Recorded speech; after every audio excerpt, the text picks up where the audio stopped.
Euron, a veces se puede decir que el cine no tiene geografía porque sucede en muchas partes y es parte del sentimiento y de la emoción con la que vemos una película y nos la llevamos a la memoria cuando han pasado décadas, años, meses o días desde la visualización de una determinada producción cinematográfica. El ámbito es cultura, el ámbito es estética y contenido, la adaptación de otras antiguas técnicas de la arte plástica o arte literaria, como puede ser la evolución en el séptimo arte respecto a la literatura, o al intermedio pueda ser el cómic, en términos para plasmar lo que antiguamente teníamos en sociedad respecto a la idea de contarnos cosas en el momento de la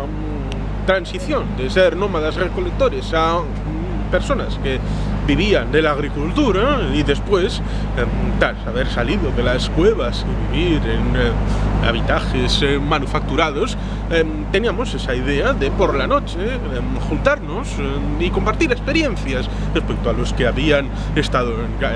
en el hogar, surciendo, cosiendo o haciendo cualquier actividad para el mantenimiento de la familia o del clan. Y también aquellos que habían ido a cazar y a mantener el suministro alimenticio. Estos elementos también con lo sobrenatural respecto a las explicaciones de los astros, de las mareas, los que estaban cerca de la costa, de las aguas, de los vientos y de muchos elementos que conformaban la vida de esas buenas gentes. Desde ese momento hasta ahora las cosas han evolucionado y siempre ha habido actualizaciones para el gusto o disgusto de las buenas gentes, pero siempre ha habido alguien que contaba una historia y gente que escuchaba. El cine no ha podido ser sino la democratización de esta situación. Cuando surge estaba destinado a popularizar a las clases sociales las historias que antes se hacían a través del teatro o de la ópera, siempre con aquel elemento de mucha mierda, porque los que iban a caballo iban en masa y eso significaba que había al día siguiente montañas de mierda en la entrada de los teatros o de las óperas, y eso significaba que había sido una noche exitosa.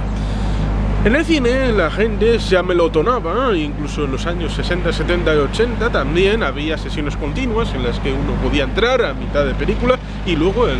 repetían la película, por lo tanto podía volverla a ver desde el inicio. O sesiones dobles o triples en las que había películas que se establecían primero una de vaqueros, luego una de romanos y luego otra de espías. Estas formas han evolucionado cuando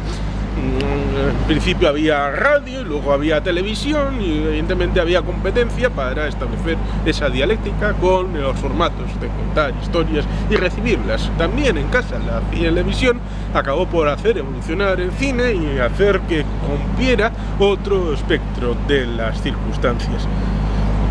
Pero esto es muy etéreo, al fin y al cabo las historias también afectan a las personas y las personas van al cine, a un determinado cine y a una determinada edad. Cuando yo era joven, este lugar de ahí delante era un cine, ahora es un quality fitness llamado Up. Nunca ha dejado de ser, después de ser un cine, algo de gimnasio. Pero evidentemente a los nostálgicos de la bella séptima arte no podemos sino recordar cuando aquí veníamos para ver películas. Por ejemplo, aquí vi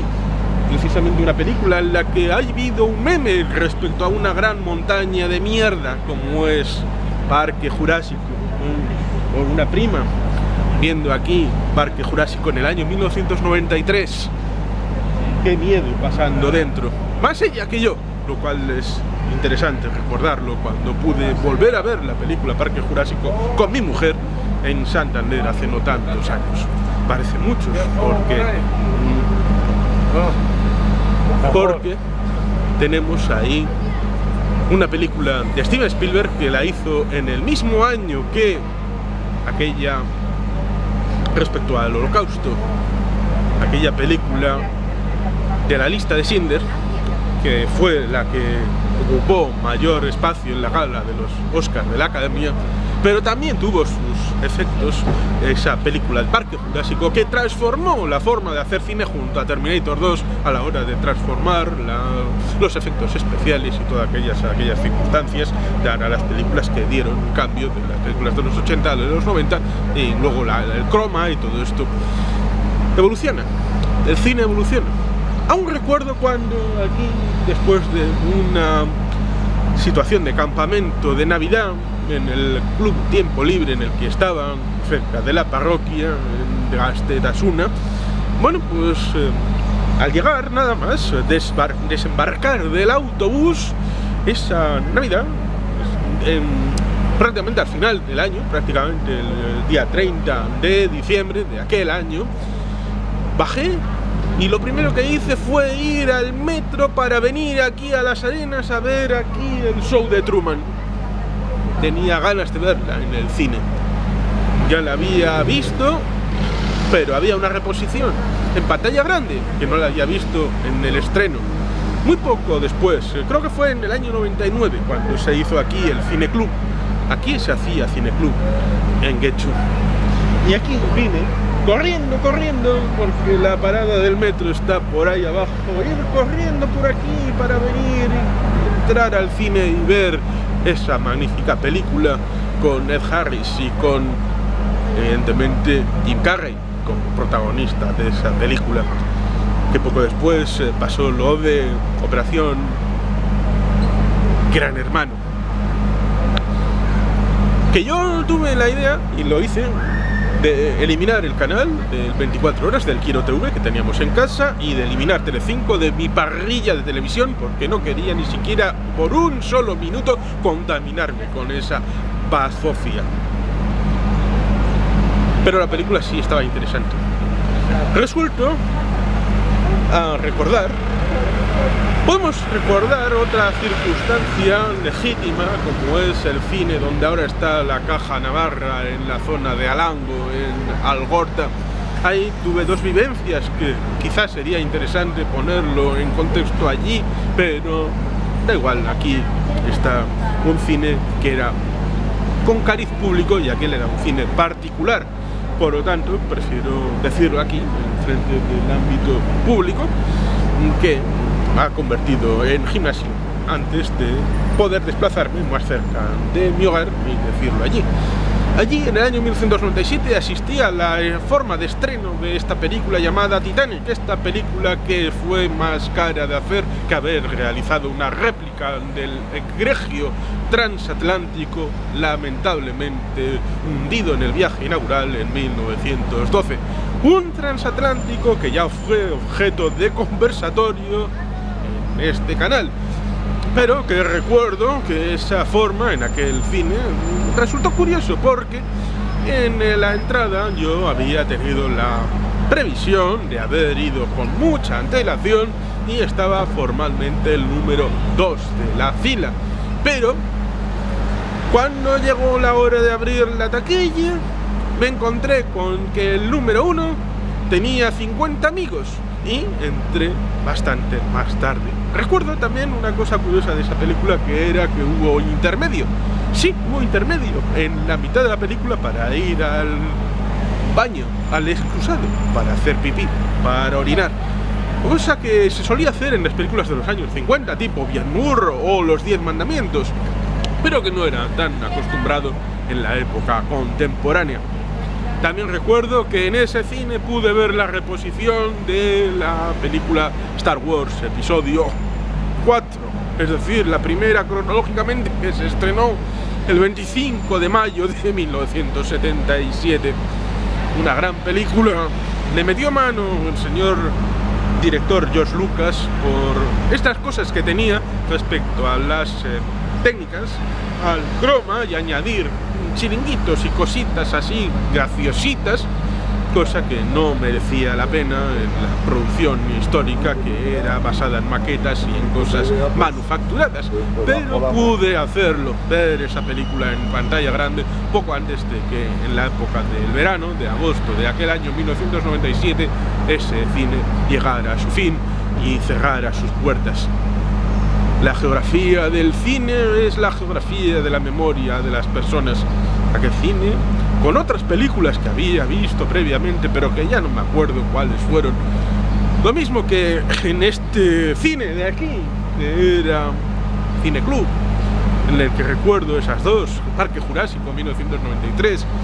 El Show de Truman en el año 1999, como esas otras dos películas en Algorta, como es Star Wars, Una Nueva Esperanza, o Titanic, que tiene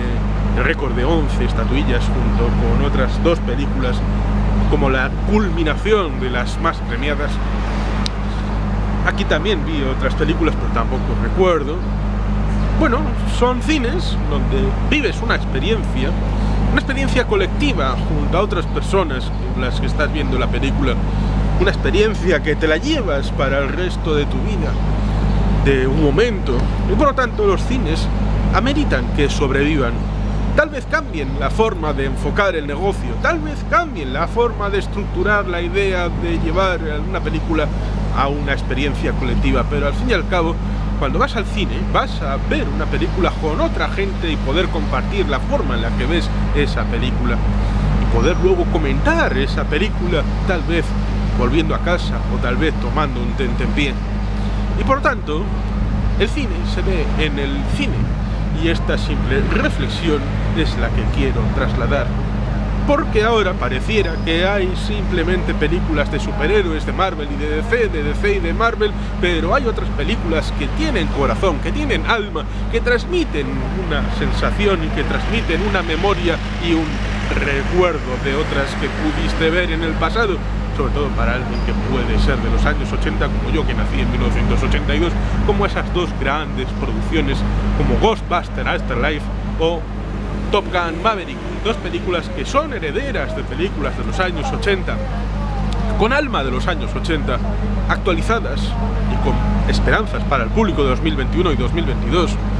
enseñando que se puede hacer cine fuera de los superhéroes, se puede traer la nostalgia a la actualidad y se puede proyectar hacia el futuro en un producto que es necesariamente visible en la gran pantalla, dándole una lección a todos aquellos que llevan la idea de que los cines deben cerrar, las películas van para las plataformas y que hay que ver las películas en casa. No, el ser humano necesita experiencias colectivas y para eso se establece el cine y se seguirá estableciendo con las nuevas técnicas, ya sea el IMAX, ya sea el 4K o ya sea cualquier otra circunstancia que se haya inventado. El 3D parece que no funcionó, pero tampoco otras técnicas del pasado tuvieron por qué ser exitosas. La evolución tiene éxitos y fracasos, y ahí después la gente acaba por elegir, pero elegir libremente. No digan por ti lo que debes hacer tú. Hay que ser libres, y la libertad, después de las dificultades que hemos vivido y que nos han obligado a no poder ir al cine, hay que retomar las costumbres, hay que demostrar que esto funciona y que uno, cuando es feliz, se encuentra en plenitud, sobre todo cuando es en comunidad, compartiendo, viviendo juntos unos momentos que luego nos recordaremos, nos memorizaremos y podremos rescatarlos durante el resto de nuestra vida. Y por lo tanto, esta es mi reflexión y mi recomendación: el cine al cine. Y sin más, es que ricasco, agur berobat, beti helpean.